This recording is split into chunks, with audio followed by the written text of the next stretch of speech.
Okay, good morning everybody. Welcome to this additional meeting of Aberdeen IJB, which is to consider our medium-term financial plan. As you'll see, this is a hybrid meeting today. It's the first time we've done Aberdeen IJB as a hybrid, so please bear with us while we try this new way of working. Yeah, Emma is going to make sure that we don't miss anyone who wants to contribute, whether you're in the room or on screen this morning. Emma, could you just run through how we're going to run the meeting this morning? Thank you. Thank you, Chair. Can you hear me? Can you hear me now? Sorry.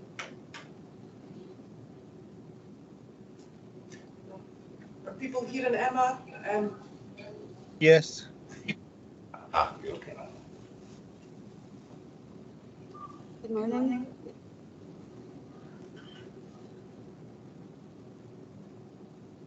Good morning. Can you hear me now? Yes. Yes. Thank you. Yeah. Good morning. Welcome to the meeting of the Integration Joint Board.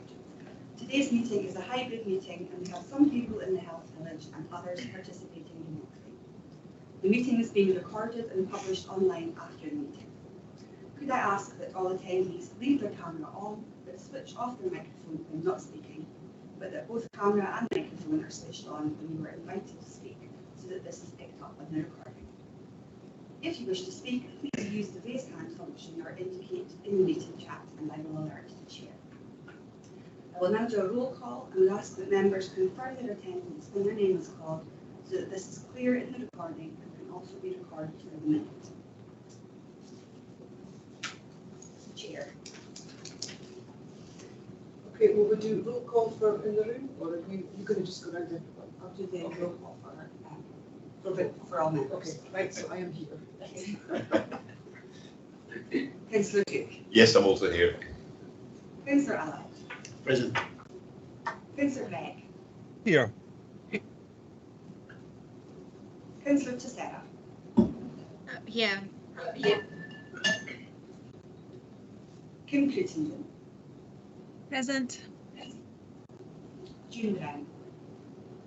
Here. Sandra McLeod. She's logging off and logging back on so she can see the room. Okay, no Sanders. Paul Mitchell. Yep. Caroline Howarth. Morning, everyone. I'm here. Stephen Close.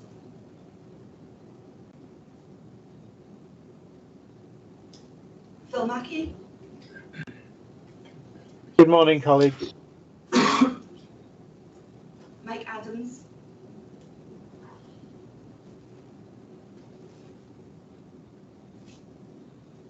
Jenny Gibb.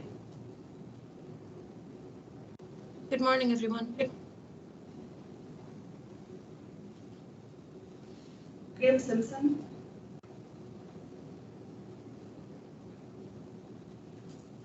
Aggie Hepburn. Shona McFarlane.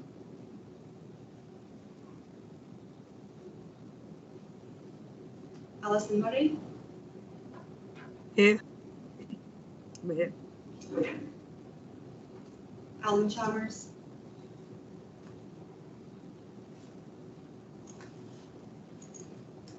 And there are apologies from Jim Curry, Christine Henn, and Fiona Mitchell. I'll now hand over to Sandy for the first safety announcement. Good morning, colleagues. Those of you in the Health Village this morning, there is no planned fire alarm testing this morning. So if you hear a loud alarm, it is the fire alarm. And what to do, follow me. We're going to go out the door just to the end there. But if we get split up, the muster point is across the road in the multi-storey car park on the ground floor. So if that happens, we'll see you there. Okay, thank you. I'll hand back to the chair now, Luann. Okay, thank you, Sandy. So do we have any declarations of interest or transparency statements from anyone today? John? I've got a transparency statement in respect of Aberdeen Care and Repair, which is on page 34 of the pack. I'm one of the council nominated members on care and repair, but I don't feel the need to withdraw. Okay, we'll have that noted. Thank you, John. I've not seen any other hands up. Anyone from on Teams, or you have Caroline Howard. Hi, I was just going to declare that given that I am a partner at Newburn Limited and the Health and Social Care Partnership Commission services from my independent practice, I just wanted to raise that. I don't think it's a reason for me to leave, but I just wanted to put that on the table. Thank you, Caroline. So we'll have that noted as a transparency statement, Caroline. Okay, thank you. Anyone else on that? No. So, folks, we'll move on to business. So we have a single item agenda today. And as this is an extra meeting, we don't have our usual short film or chief officer report. Our normal business will resume in April at our next meeting. So by way of introduction today, I just want to say, I think when we read the papers for today, it's clear that we're now going into a challenging financial period. There's significant savings to be made within this next year, but these are at least planned savings in this current year we're going into. However, future years will be more challenging, so we must keep our focus on transforming services this year, doing all we can around increasing our use of digital technology and increasing our preventative and our self-management activity to best serve our communities. In this report, you'll see that we will begin to see financial spend directly linked to activities in our delivery plan, and this will give us the assurance we require that we are going in the right direction in creating sustainable services which can be delivered within the finances available. You will also see reference in the delivery plan to actions to increase the engagement we have with our communities. Whilst we must transform our services with our communities so that we use all the skills and expertise available, but we must do this in a way which does not place unrealistic expectations on family members and carers. So it is really important that we get assurance that all our transformation plans have local people's views and experiences right at the centre of them, as this will be critical to the success of our transformation plans. There is no doubt that the future is really challenging, but building on the good work already happening in Aberdeen and building on our track record and taking brave transformational decisions, there are real opportunities in the year ahead which we must take to create that sustainable system of health and care for the people of Aberdeen.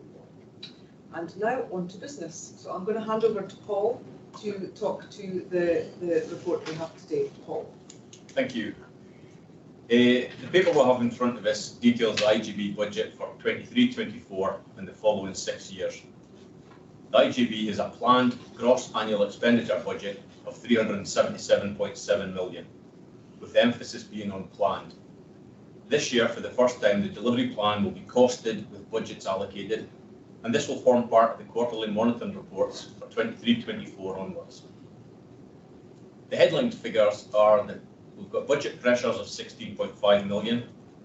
We've received additional funding at 7.1. We still have to find savings of 9.4. Now, these have all been included in the total of the 377 million. Therefore, there's no additional savings required to balance the budget. Of the pressures, 60% of these were carried forward from last year's MTFF. The additional pressures this year relate mainly to prescribing and non-pay inflation. The pressure on prescribing is to take the budget allocation up to the requirements suggested by the NHS.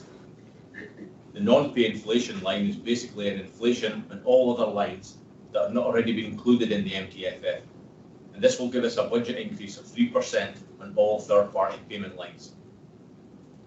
The prescribing increase equates to an uplift of around 15% under budget, and you will see that we've included in the savings as an amount that we will task the budget holders to make of 1.35, which is about 3%. But this still leaves prescribing with a net increase of 4.8 million, or around 12%. Savings are always a contentious issue. Unfortunately, they're a necessary evil to balance any budget. And the savings this year at 9.4 million are significant, but are manageable. The biggest line is the reshaping our approach to commission services at 2.4 million. And this is about reshaping, not stopping. As previously mentioned, this is a carry forward from previous MTFF and is already built into the base budget. To balance the budget this year, we've taken in a vacancy management saving of 1 million. Let me assure you, this is not going to require managers to stop recruiting. We make this vacancy turnover each year, and previously it has not been budgeted for. The additional income, £1 million, relates to a backlog in financial assessments, and this will ensure that those clients who should be paying a contribution to their care are paying the correct amount. The recoveries from partners are charges to neighbouring IGBs for our staff who are acting on behalf of Grampian. And the final line, the future service redesign, will be assigned to the delivery plan projects, which, with a view to these being included in the quarterly monitoring. Reserves have played a big part in the budget this year. We continue to hold a risk reserve of 2.5 million. We also have an integration and change reserve, and the balance of this reserve at the beginning of the year was 17.9 million. Throughout the year, projects have been committed against this, and the amounts earmarked to come from this, and with other amounts earmarked to come from this reserve in the future. The current unallocated balance of this reserve is 6.6 million. From 31st of March 2023, the COVID reserve will no longer be available.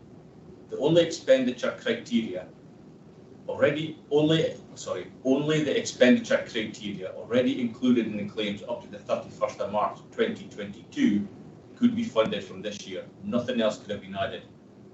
Every effort to maximise the use of this reserve was made. Unfortunately, this could not be used as a general reserve to balance out our general pressures. In mid-February, a negative budget adjustment to the NHS was actioned, reducing their monthly budget allocation by the balance of the COVID reserves in the 3 IJBs. In summary, the budget before us is balanced, and we have a plan to continually review the progress of the savings to confirm that they are made. Difficult decisions will have to be made, but this budget has no services being stopped, and there is no planned reduction in staffing levels. And if you have any questions, I will do my best to answer them. Thank you, Paul. Thanks for that introduction. I will open that up now for questions or comments from anyone in the meeting, either by Teams or in the room.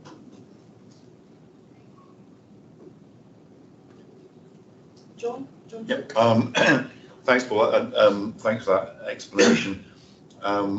Could you just reiterate and confirm that where it says vacancy management, it's not a recruitment freeze, it's simply a reflection of the reality that when you're recruiting, there's always a wee bit of a gap between the advert going out and someone being appointed, and therefore you're simply reflecting reality. Yeah. So every year, when a vacancy becomes a post becomes available, there's always a delay when it's advertised and recruit, and it's usually about a month. And the £1 million is actually a 3-week delay in recruiting. So we make this every year, but the only problem we've got this year is we use that to balance, to balance it forward for next year. That wriggle room it gives us. So what we're doing is we're actually taking that into the budget this year and removing that. yeah, So we do make this on a current basis. yeah, no, thanks for that. That's it just in one of my previous jobs, the word vacancy management equal recruitment freeze, but that clearly isn't the case, which I'm really grateful for that reassurance. Thanks, John. Emma, do we have any questions from?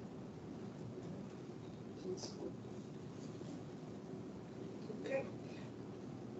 I think it's perhaps on the back of the fact we had a seminar on this last week where a lot of these questions and details were thrashed out in over quite some time. I'm just going to give people another moment to see if there are any questions, because we've got a number of recommendations that we need to consider and agree this morning, and I'll move on to that next if there are no points of clarity from anyone in the meeting. No. Emma, I've not seen anyone. Okay. So with that, if folk have no further questions, I'll go to the recommendations. I'm going to read them through just to make sure that we're all content with them. So what we're being asked to agree today is, first of all, we're going to note the anticipated financial outturn for 22-23 and the impact on reserves, as Paul has also outlined, but that's contained in the report and in the medium-term financial plan. We note the financial allocations proposed to be allocated by the partner organisations. We approve the 23-24 budget and the Aberdeen City IGB medium-term financial framework, which is Appendix 1. We note that we are holding 2.5 million held in a risk fund, which is paragraph 3.22. We approve the Bonaccord contract level for 23-24 of 35625 and budget assumptions, which are in paragraph 3.25 and 3.26. We instruct the Chief Finance Officer to apply the national guidance to calculate the level of increase on non-national care home contract services and pass this increase to providers, which is paragraph 3.28. We instruct the Chief Officer to uplift the direct payments for clients with a staffing element included in their payment by the amount calculated using the national guidance, which is 3.29 paragraph. We make the budget directions contained in Appendix 2 of this report and instruct the Chief Finance Officer to issue these directions to the constituent authorities. And finally, we approve the Year 2 delivery plan at Appendix 4 and note that budget monitoring information from June 2023 will be linked to each project. Are we content to agree those recommendations? Yeah, so I'm seeing people nodding. Okay. Dina, I see your hand up. I just have a question in on care and repair. There's money that was supposed to come from the council, which is no longer going to come from the council. I just want to know how are we going to mitigate that? Is that coming from the reserves? Thanks, Dina. Who wants to answer that question? That was all part of the pressures, so you'll see it's in a line with the pressure, so it's just part of the 16 million pressure which balances out the income and the savings. It wasn't specifically coming from reserves as such, it was just coming from the savings. Just to, I guess, a follow-up question from there. So, are we expecting to have those pressures in going forward from now? Yeah, the pressures, the 16.5 million pressures are in the budget for this year and then they're recurring going forward. So the 250 for the care and repair, if it goes in this year, it will be there in future years too. Thanks. The budget will be there. It's not a recurrent pressure. Once the budget's in 1 year, the budget's just ongoing. Thank you. Thank you. No other hands up on that? Okay. So if we're no, just wanted to really make sure I don't miss anyone on screen. So if we have no further questions and we're content to agree those recommendations, that concludes the formal business for today's meeting. I'm looking at Paul. There's nothing else that you want to cover today, Paul? No. No. Our next IGB meeting will take place on, I think, the 25th of April. And John Cook will be chairing that meeting. I want to thank today Ross Baxter and Emma Robertson for managing to get us on hybrid. It's the first time we've done this, and I think whilst it's worked really well, I think there's been a lot of learning and preparation that's gone on this morning, and we'll evolve this as we go forward. And I think maybe one of the things we might do is just get a bit of feedback for how it's felt being on screen versus being in the room, so that we can evolve how we do this for future meetings, just to make sure we take on board folks' feedback. But if that's that part of business finished, I think we can conclude our meeting and let everyone get on with the rest of their day. So thanks everyone for attending, and we'll see you all on the 25th of April. Thank you. Thank you. Cheers. Bye. Thanks, bye. Bye. Bye.